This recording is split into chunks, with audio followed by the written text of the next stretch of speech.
આપ જોઈ રહ્યા છો Lakhtar news update channel subscribe કરો, નોટિફિકેશન મેળવવા બેલ આઇકોન દબાવો.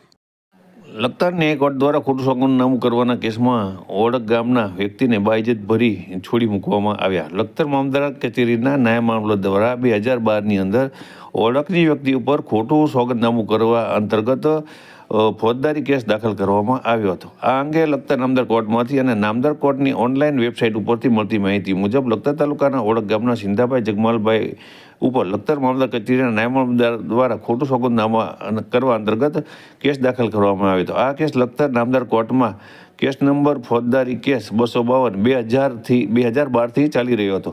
આરોપી તરફથી લખતર ગામના નામી વકીલ રમેશભાઈ એલ વાઘેલા દ્વારા ધારદાર દલીલો કરવામાં આવી હતી. લખતર નામદાર કોર્ટ પ્રિન્સિપલ જજ શ્રી HK મેરે સાહેબ દ્વારા વકીલ શ્રી રમેશભાઈની દલીલોને ગ્રાહ્ય રાખવામાં આવી હતી અને સિંધાભાઈ જગમાલભાઈને નિર્દોષ જાહેર કરી અને બાઇજત ભરી છોડી મૂકવામાં આવ્યા હતા. આ કેસ લખતર ન્યાય કોર્ટમાં 2012થી ચાલી રહ્યો હતો. 2024માં તેનો ચુકાદો આવ્યો છે.